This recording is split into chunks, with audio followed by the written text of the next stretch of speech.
Hey, so welcome back to the Diary of a CTO, where I'm joined by this week's guest, David Stringer, Director and Head of Technology and Innovation at Bidwells. David, how are you doing? I'm doing very well. Thank you, Guy. Good. Lovely to have you here. Lovely to have you here with us. So, David, you're a technology leader with, I think it's fair to say, a very interesting background. You've had an accomplished career in the Royal Navy before moving into consulting roles with Cushman Wakefield and PwC, before most recently heading into the world of real estate with Bidwell. So, a huge amount to unpack there, and very keen to hear a little bit more about your story. So, let's get into it. Tell us a little bit about yourself, how you got into tech, and your career journey to date. Absolutely. So, as you said, my initial journey into technology was through the Royal Navy, through the engineering branch, specifically in the submarine service within the Royal Navy, where effectively, Cool. it's I suppose a highly technical and emerging wealth of experience, I suppose, within that and how technology works within defence. Because I suppose generally speaking, it sits apart from civilian technology, and so it is all pretty much bespoke. Yeah, of course. Which means from an engineering perspective, it's incredibly interesting, because you instantly become the expert in that technology, and effectively become a problem solver. And so my whole career, as I describe myself, is I am a problem solver, and I use technology to solve problems. And so that is how I have approached everything along the way from Royal Navy to present, effectively. And I suppose that's what gives me a unique take on how to address technology within business, whatever sector that might be in. Yeah, that's a really great point, actually. I never really thought about it like that, but I suppose everything you're building is literally bespoke, isn't it? Fit for purpose. You can't sort of buy off the shelf, so to speak. So what sort of lessons do you feel carving that career out for yourself in the Royal Navy and that kind of engineering, what sort of lessons do you feel transferred over to the world of business? I think it transferred well because of that problem solving element. Because you know, ultimately, what we need to do, irrespective of which sector, which industry you work in, what we are trying to do is solve a problem. There is something that is keeping the board up at night. Whatever that might be. Whether it's growth, whether it's revenue, whether it's efficiency, whatever that might be, there is a problem that requires to be solved. Yeah. And so, from my point of view, it's important, or I suppose from how I approach everything, is I fall in love with the problem and not the solution. So for me, it's right, what is the problem? And really deep dive into what that problem is.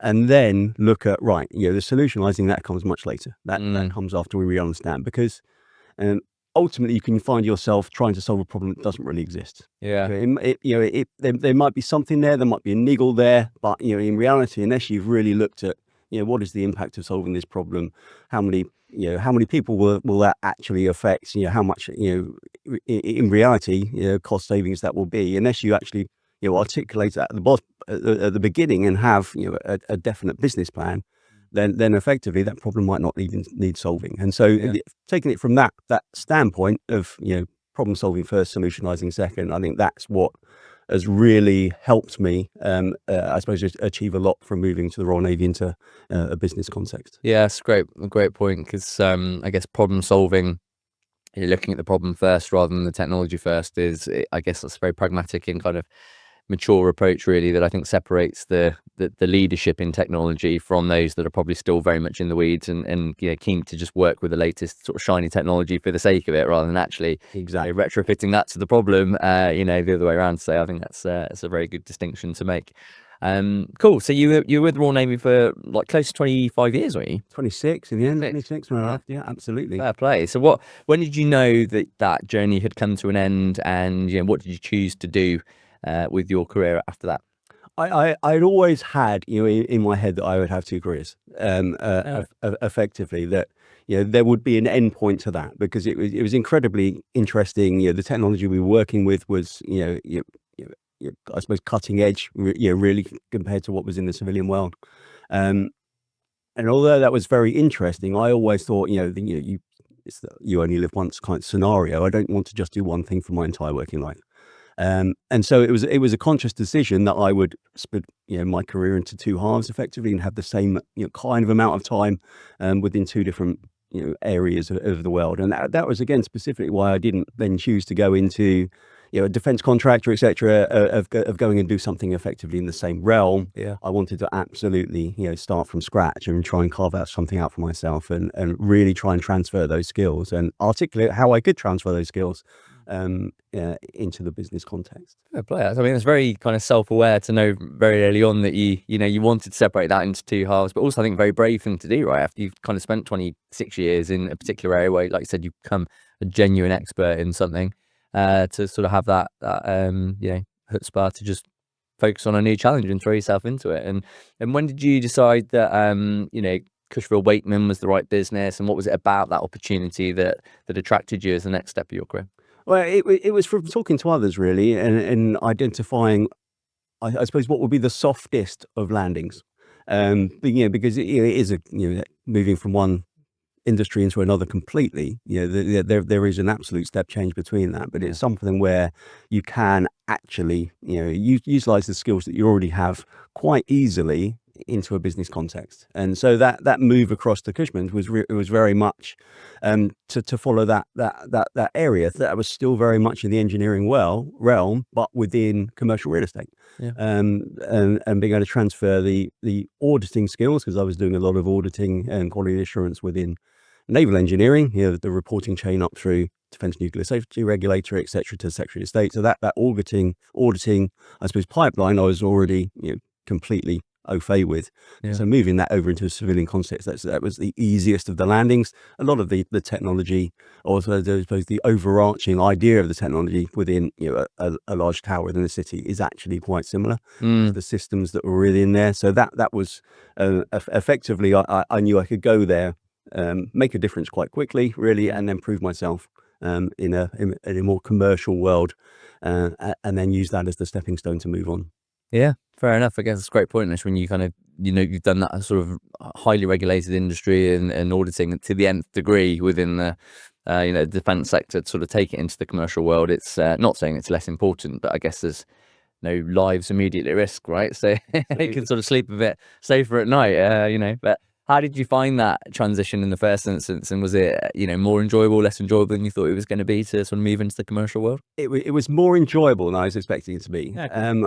I suppose the military concept, it revolves around camaraderie, and because you are away for long periods of time with the same people, you have to be very tolerant as part of that. But again, it revolves around what you do for the person that stood next to you, and the problem solving ability. That problem that you're solving affects everyone around you and everybody you know and work with. And I suppose I was wary of moving to somewhere that where effectively people go home at night and they have their own lives, which is almost a bit alien to someone in the military environment. But so I was perhaps at that point of view, but actually when I got there very quickly, I realized that particular organization, it was incredibly friendly.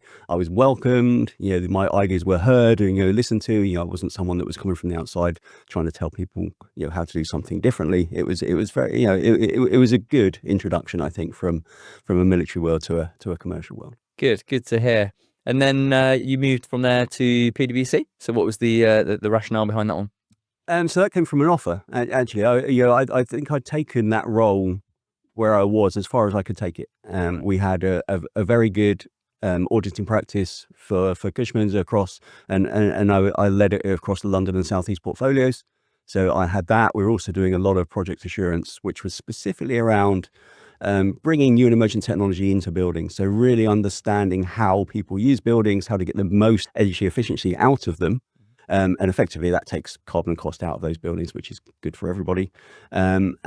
And really sort of looking at what technology can we put in there that then actually you can see how the space is being utilized, how the energy and lighting is being utilized, how the spaces are being utilized, and how that can feed back into fit outs and office design effectively from that. So there's a lot more data and analytics that we were doing within that across all of those particular parts, footfall, traffic, across retail, all sorts of things.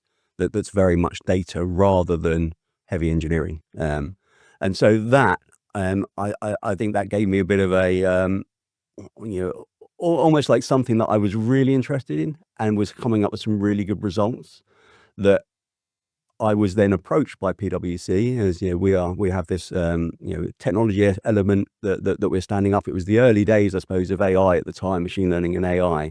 that was coming in, and they were trying to build out a practice within there, specifically within the risk practice, but then moved on, that went far wider within tech and innovation within PwC, and they've gone on from strength to strength ever since for that. So it was a really interesting opportunity, which allowed me to really focus on that. And it took me, again, I suppose, out of my comfort zone, because I'd got within 18 months or so, I suppose, quite comfortable within property and commercial property, specifically within the towers, to all industries, effectively, and a lot of stuff within wealth and asset management, within fintechs, within regtechs. It just opened up a whole load of new horizons of a whole load of more industries that required their problems to be solved. Yeah, fair enough. And I guess there's a bit of a theme sort of throughout your career, like you mentioned, being a prolific problem solver. Did you kind of feel that was just a broader, more complex problem to throw yourself into and get to grips with? It is absolutely. They're new challenges, and PwC has a tagline which is which ends in and to solving important problems. So that is effectively what the raison d'etre of everyone that's there is intended to do, is to help clients solve problems in an efficient way, and I suppose something that actually does add value, as opposed to playing it a bit of lip service. Yeah. So I think I gravitated towards that ethos, and it did open up so much more across financial services, and all of those industries within it, all those different sort of clients within there, and worked with some very big global clients as part of that. Cool, good stuff. And then you kind of decided to solve another problem for Bidwells, which brings us up to where we are to date. So back into the real estate world. Talk to us a little bit about the problems you're solving there. Yeah, absolutely, and again, that was another move that really was that stepping stone. I was as part of a bigger machine within PwC, and the offer came in. Actually, you've done that. Take that step up and be the person at the top, that senior technology leader within an organisation. Quite a substantial medium-sized business, 10 offices across the UK, etc. With an incredible legacy, and I think that was the real draw. Is it's coming up to 190 years old now. That Really? Wow. it's a very, very long-standing consultancy which stood up specifically around servicing the colleges and landowners around Oxford, around Cambridge, and that's where HQ is effectively. And so a lot of the direction has been around that particular part of the market. And then it's expanded over those 187-ish now years of moving on. It's expanded into lots of different sectors now. So we're multidisciplinary across the country, across England, and up into Scotland as well. 3 offices up there. So we have a UK wide footprint now. But as part of that legacy, there's that I suppose amount of, I suppose you call it technical debt, effectively, to try and look at and say, right, how do we take this from now into the vision of the future? We have a Nexus strategy which takes us up to 2030, where effectively we want to transform the business and really make it technology first proposition, so that we can not only maintain the clients we've got and be able to service them better, but also grow as well. We're looking to grow over the next 5-6 years to really take that step up and be able to bring a unique sort of family orientated offering to the market. Cool. That does sound like a really interesting challenge to take on, because I guess, like you say, with a company of that level of traditions, sort of steeped in heritage, to take it into the modern world. You spoke a little bit there about data, machine learning, and AI, and that sort of thing. So yeah, I'd be really interested to hear in your role kind of what you're doing from a technological strategy point of view, and how you're managing that juxtaposition, I guess, between tradition, heritage, doing things in a certain way, but embracing the latest and greatest to sort of move it into the new realm. And how you're approaching that as a leader. Yeah, so initially, I think when you turn up anywhere new and you're in that position of leadership, it's very much listen rather than speak. It's very much get around the business, the different areas of it, the different propositions that we have as a joined up go to market, and really identify, I suppose, how those business units work. How those departments actually take their individual propositions to market.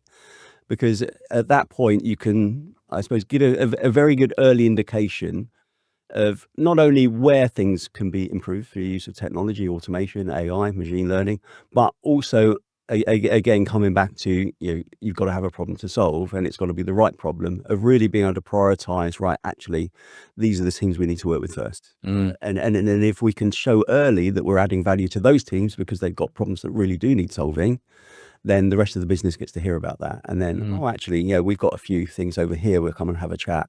And it's that, I suppose that communication internally is, rather than this is what we're going to do, it's very much around, fix a few problems and let everybody come to me. Of then, actually, I've got something that we could do with some help with here, or I've got an idea for a new proposition using technology.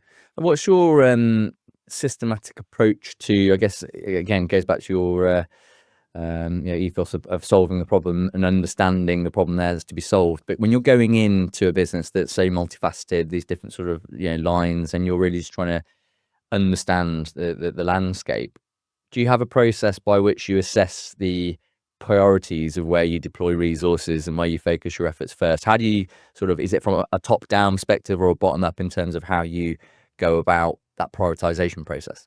So prioritization is very much run off the backlog. So it depends what's there. How many ideas or problems have come into the system. And as I said before, I very much just want people to tell me what the problem is and not tell me what the solution is, because it's difficult unless you really understand the problem, what the solution might be. So you start off with a clean board on that. But effectively, we do work with everybody that puts in a request. Everybody gets an initial, effectively, half an hour slot of, right, we'll do full design thinking, business analysis on this problem, and really identify if it is one. That's Because cool. off the back of that, we have to build a business case. Yeah. Because that business case is what is going to drive a very short proof of concept, just to see that actually is the right thing, does have value, fits in the market, etc. Is going to be sticky and get some buy-in against those that aren't. And so the prioritization is done from that. Effectively, the business case informs it, but everyone gets that initial half an hour slot of, right, let's really deep dive into this. Lots of sticky notes over the board, etc., of what this actually looks like, and building out that process, and then actually seeing, right, how many people does it impact, how much time does it save, how much revenue could it generate, and build the business case. If the business case said it works, then we'll take it to the next stage. That's cool. I mean, it sounds like a really fair and pragmatic and collaborative way of doing it, I guess. But I guess we're entering into this quite exciting time, aren't we, with the evolution of AI and the tools that are out there now, to actually go from inception ideology to 0 to 1 quite quickly in terms of getting that working prototype up and seeing if there's any legs in it. And so, what do you have in particular sort of tools or methodologies that you use to spin up an idea and sort of see if it's a business case worth exploring? Yeah, so there are. I suppose we have a suite of tools that we sign up to as an enterprise, effectively to allow us to do that early stage of discovery. And it does depend on the use case, because different tools, they're very much skewed to different areas, or some are better in certain areas. ChatGPT is obviously the obvious one. So, as the various GPT models come along, that's very good as a generalized. We can put in some ideas into that and come up with a solution. If it's specifically around building something that we're going to build a quick proof of concept, it depends on what that is. Sometimes, and again, as part of that evaluation process, is AI actually the right solution to the problem, or is it just a simple automation that can be done in Power Automate or something like that? And does it actually require that learning model to add the value? Because that's burning tokens, or you can use something much cheaper that produces exactly the same output. But if we are going to build something, then generally it'll be Claude for kind of the coding modeler, effectively, of being able to do that and stand up a proof of concept, or not as far as an MVP, but stand up a proof of concept quite quickly to be able to test it in the market and show it to some clients. Cool. Nice. Yeah, I think a very important distinction you made there around, is AI the right solution, right? Because we're all in this kind of AI hype world now at the moment, and we've got the hammer, which is AI, and very often we're going around looking for nails to hit with it, aren't we? And actually, so often in the business context of simple automation, or just like linear regression sort of type models, or kind of work much more effectively than whacking a massive LLM on top of it. So I think that's a very good point to make. So you've obviously landed into this business. You're going through the looking at the different use cases, adding value. How do you go about fostering a culture as a technology leader within your teams? Is there anything that you do specifically you feel fosters a successful culture that allows people to contribute in a positive fashion? Yeah, and I think it's very much, and it was mentioned earlier about collaboration. It has to be a very collaborative approach. Yeah.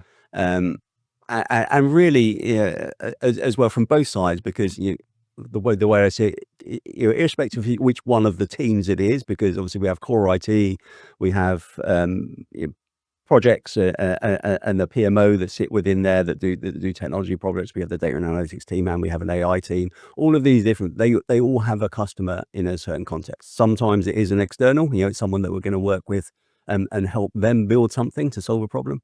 And in the rest of the case, it's an internal stakeholder who's their customer. So it's very much having that customer ethos of, and especially within IT and security, you don't want them being the police. You don't want them telling people what they can and can't do.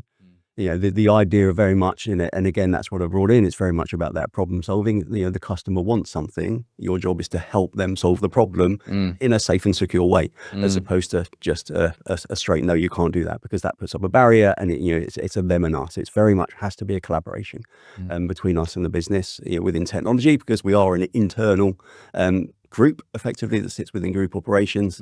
Although we do have an external element, but effectively what we are helping them to solve problems for their clients. Sure. And so the resourcing that we have actually absolutely has to be geared towards that of customer service first, technical knowledge second, effectively, and then that enthusiasm and drive to go on whilst questioning as well.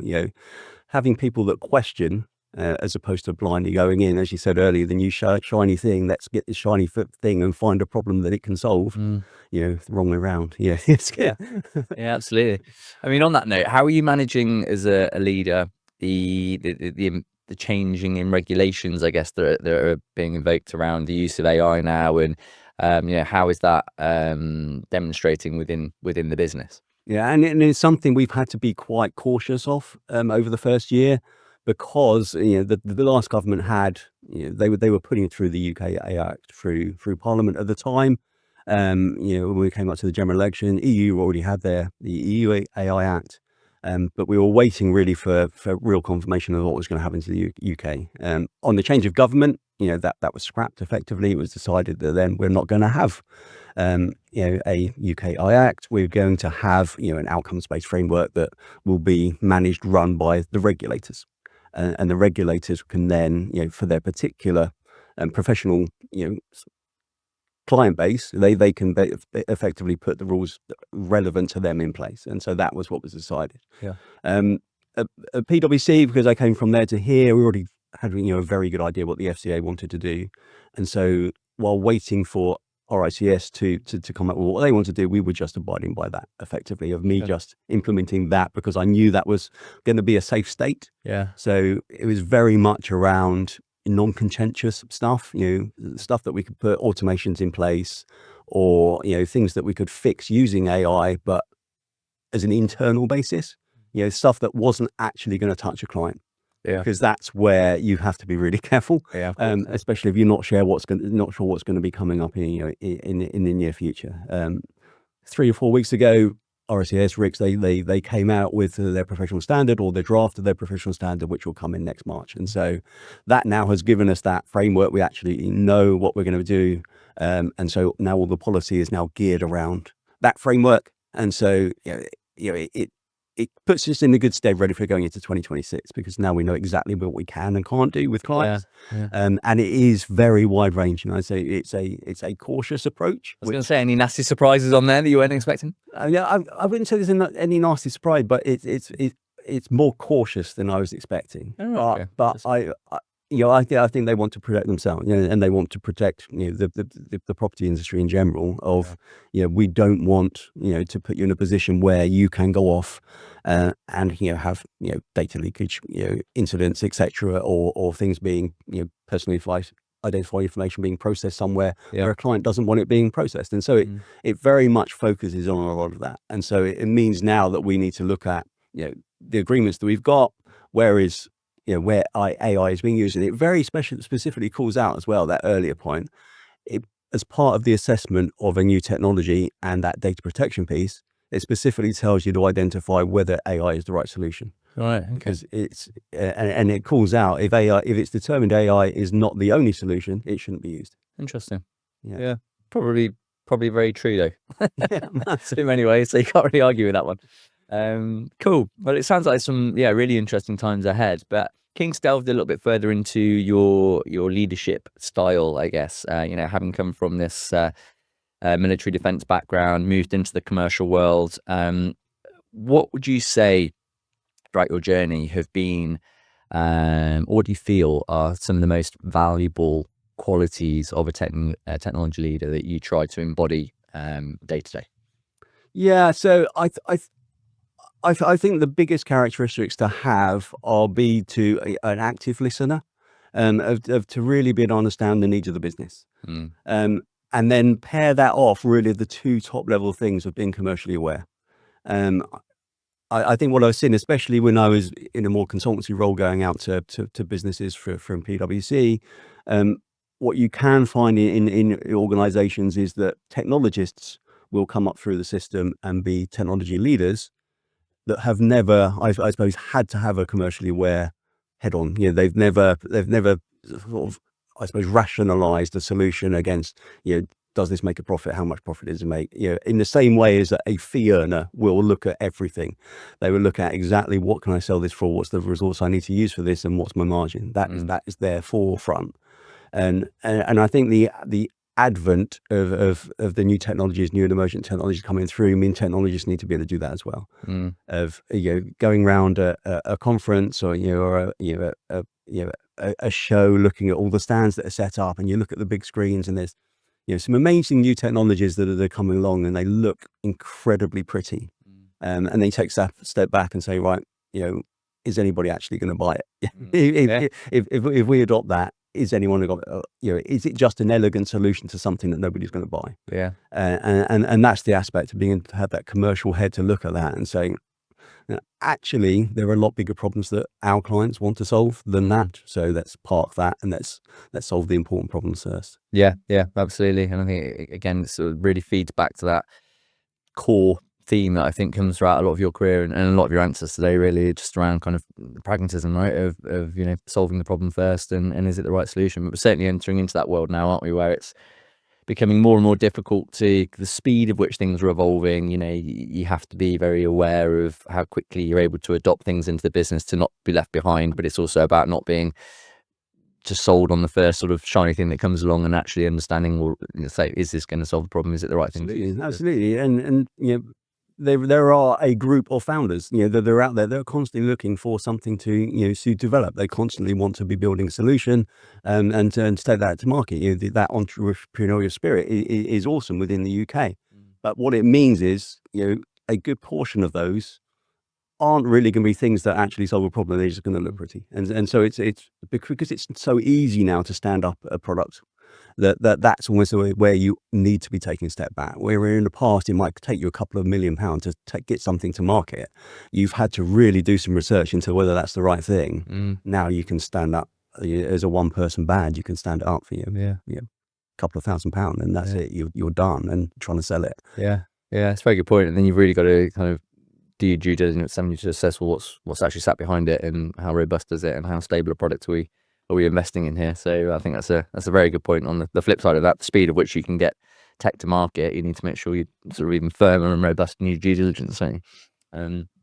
Cool. So you've obviously had this theme of solving a lot of problems throughout your career. What would you say, keen to pick your brains on, what's been probably your biggest challenge that you've had throughout your career? And were you ever in a situation where there was a problem you were like, hang on a minute, I'm pretty good at solving problems, but this is a toughie?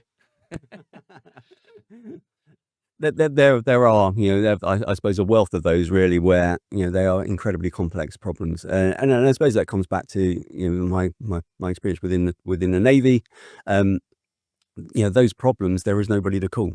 When you're there as the I suppose the senior expert within the particular section of a submarine, and you're away, you have no contractors, you have no you haven't even got anywhere to get any parts from. There is nothing. Yeah. And it's down to you to solve the problem. And some of those solutions then can be incredibly creative. Yeah, I bet. Um, I'm getting like Apollo 13 in the back of my head, like you're fixing stuff with like a filter and a sock in the nicest way possible, you know. yeah, but absolutely, and it's a good analogy really, because when you're away, and the whole point of being in that particular environment is that you are there as that person that is going to solve those problems.